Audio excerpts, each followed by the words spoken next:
All right, so going to be doing a review of a comic sent to me by my friend Chris. Chris, thank you once again, bro.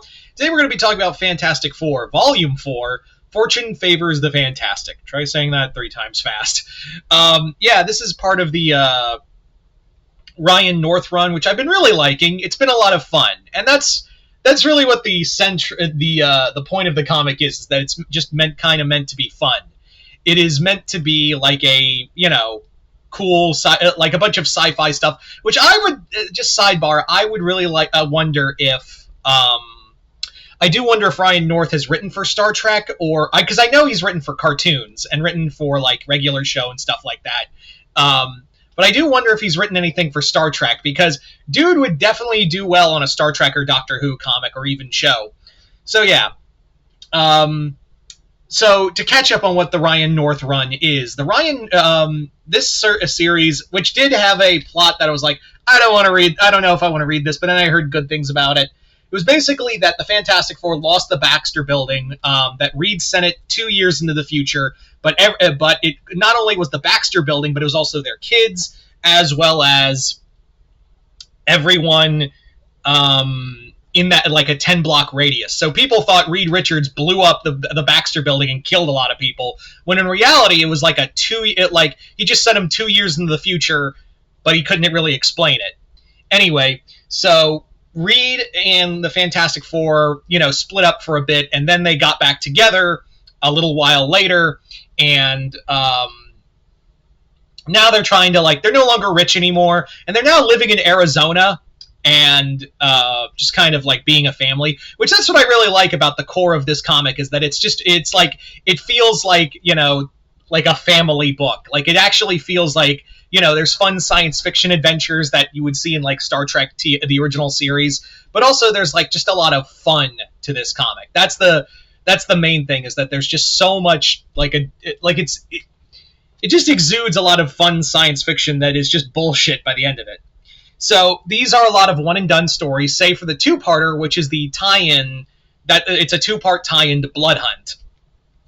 And yeah, so each story, each one is different. Like we had the first one involves Franklin talking about like how he gets his power back every so often to like help deal with catastrophic events, and it also, and this is kind of a thing that we see throughout the comic, is that the Fantastic Four are showing how powerful they are together. Like they're using all these like combination moves and whatever. And we do know Maria Hill is now working for the U.S. government, not in like a new shield, but like to monitor superheroes, specifically the Fantastic Four. I do have a feeling that this is going to play a bigger role in One Nation Under Doom, because Maria Hill clearly is like going to be a threat to the Fantastic Four, and that's kind of the over part of North's run, is that how powerful is how dangerous are the Fantastic Four as well as other superheroes. It really does feel like, by the way, that that Hill is going to be treated as the Amanda Waller of the Marvel universe.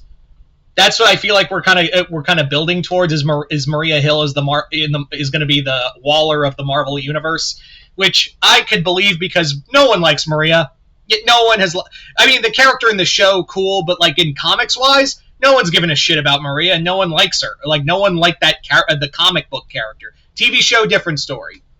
But yeah, the second story is one about, and this is what I also love about this comic, is that it gives a lot to Alicia Masters as well, where she accidentally touching a cosmic cube, she creates like a noir kind of universe. It's a lot of fun. The Ben and Johnny story, where they're trying to get jobs because they're not rich anymore, they got to find new jobs. It's all right. The Blood Hunt tie-ins are probably the best, involving Reed and Alicia trying to save as many as they can during the vampire outbreak. I also really like that, again, we get to, North really gives a lot to Alicia Masters. He gives a lot to a lot of like classic lore of the Fantastic Four, and also just it's a fun family. This isn't the strongest. I would say that this is probably the weakest of the volumes I've read so far. But that's not saying a lot. There's still a lot I enjoy with this comic. There is a lot of heart to it. There's a clear love from Ryan North that he clearly adores the Fantastic Four.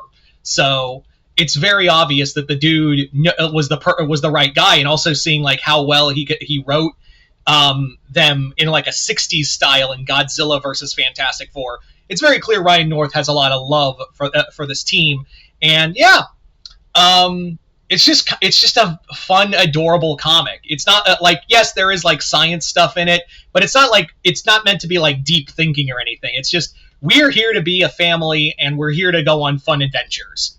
I also like, again, how North knows that, yeah, the Fantastic Four are pretty powerful. Like, case in point, showing how elastic Reed is. Like, his body is elastic and stretches, so vampires can't bite him and in fact they can't bite or infect him. So they use that to their advantage, where Reed is like stretching himself in so many ways to like safeguard as many people as he can.